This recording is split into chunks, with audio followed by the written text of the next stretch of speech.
Akashvani presents Morning News.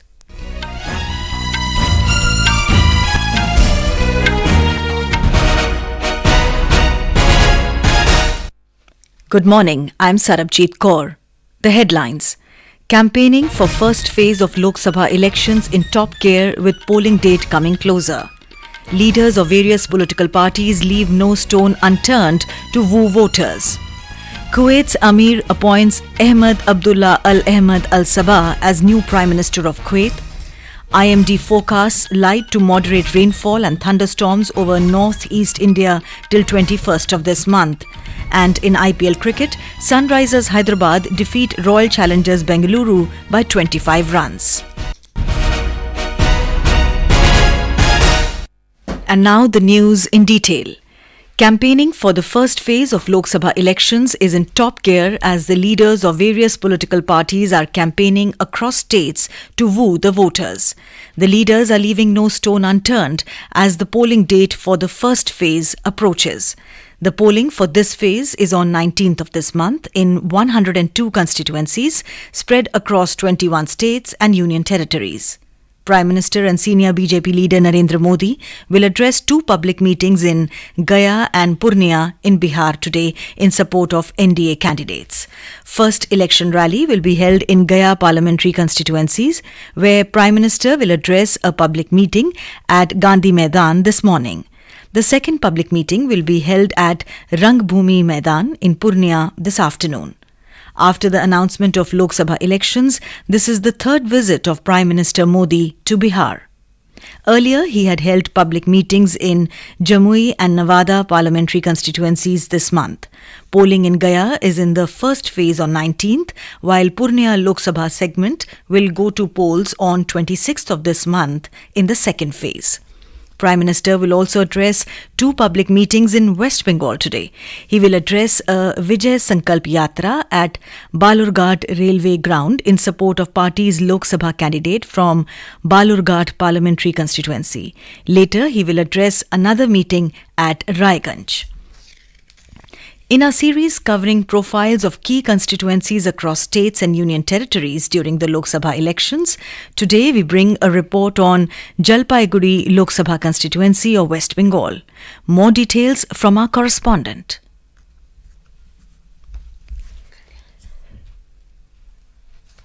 We apologize for that dispatch not being brought to you. Moving on further in the news, campaigning for the first and second phase is in full swing in Madhya Pradesh. Our correspondent reports that the process of filing nominations for the third phase is also gaining momentum. Senior BJP leader and Union Home and Cooperation Minister Amit Shah will lead a roadshow in Chhindwara today. Chief Minister Dr. Mohan Yadav and other BJP leaders will also campaign in various areas. On the other hand, Samajwadi Party and Congress have jointly announced to support All India Forward Bloc candidate RB Prajapati on Khajuraho Lok Sabha seat. The Youth Congress has started a door-to-door campaign to reach the party's manifesto to the common people. Meanwhile, 15 candidates submitted 19 nomination papers yesterday for the third phase of Lok Sabha elections in Madhya Pradesh. So far, 27 nomination papers have been filed by 22 candidates. Sanjeev Sharma, Akashvani News, Bhopal. In Bastar parliamentary constituency of Chhattisgarh, voting will be held in the first phase of Lok Sabha elections. In this left-wing extremism-affected constituency, about 2,000 polling stations have been set up. More than 200 of these polling stations have been shifted due to security reasons. A report.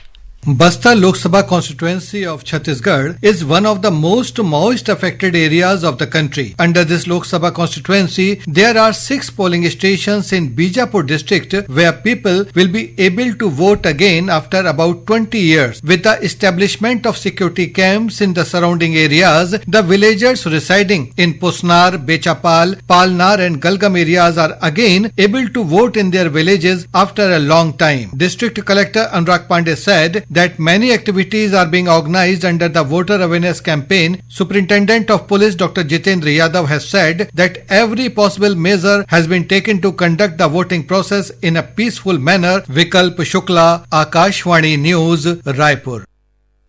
With the Lok Sabha elections in Uttarakhand drawing near, the state's major political parties, Congress and BJP, are ramping up their campaign activities. Senior BJP leader Amit Shah is slated to address a public gathering at Kotdwar within the Garhwal parliamentary constituency this afternoon. BJP has fielded Anil Baluni for the Garhwal Lok Sabha seat against Ganesh Godial of Congress.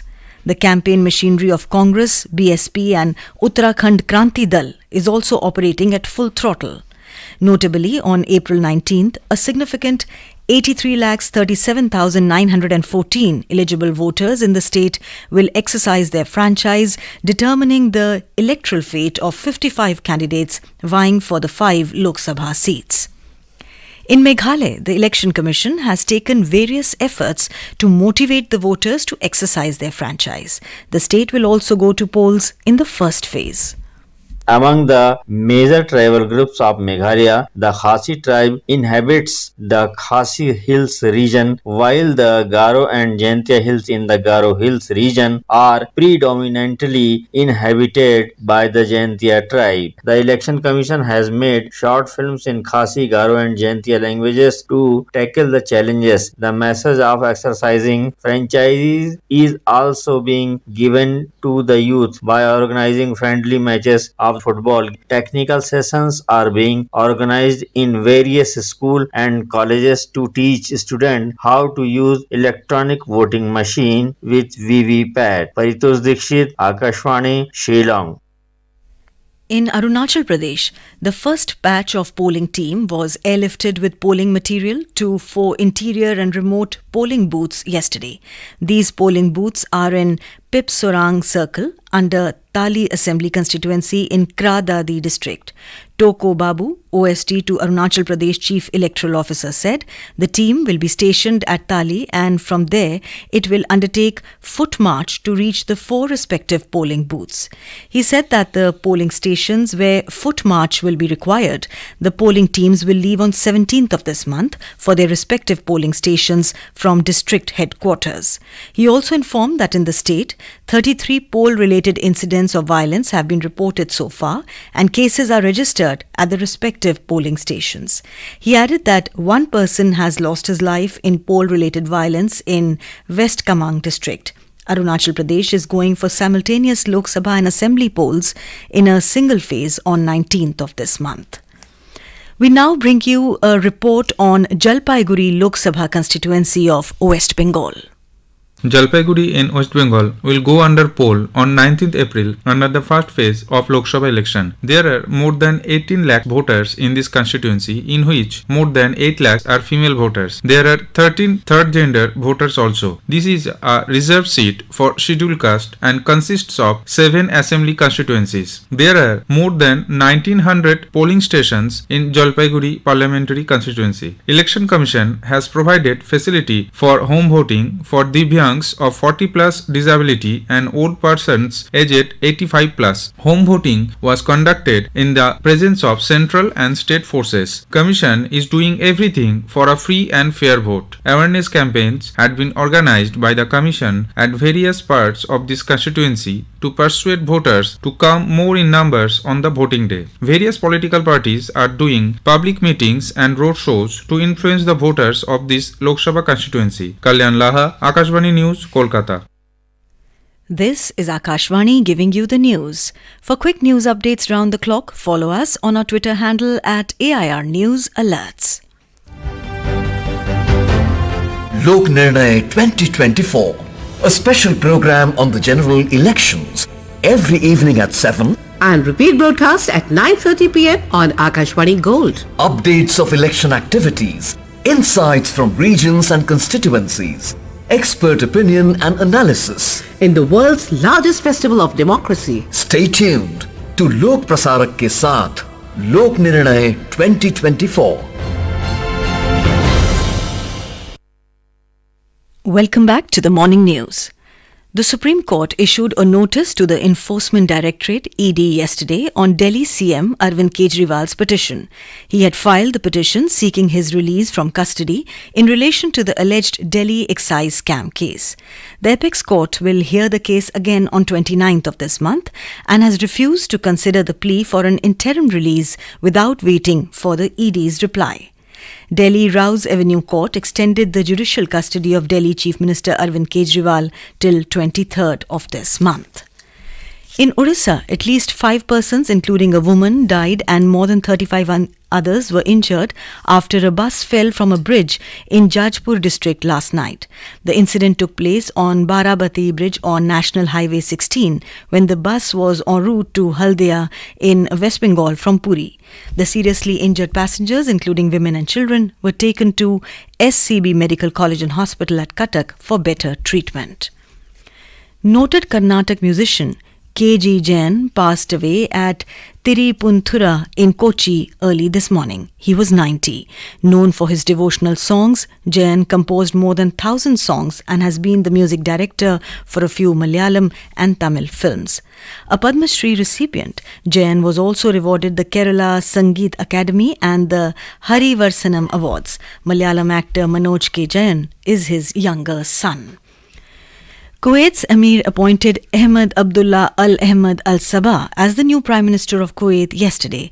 This decision follows the resignation of former Prime Minister Sheikh Mohammed Sabah al-Salim al-Sabah on 7th of this month, shortly after being designated to form a government. Sheikh Mohammed submitted his cabinet's resignation a day before following the election of a new parliament on 4th of this month. Sheikh Ahmed's appointment came after the election of a new parliament, the fourth since December 2020. The new Prime Minister was Minister of Finance and Communications from 1999 to 2005, before serving as the Minister of Health, Minister of Oil and Minister of Information from 2006 to 2011.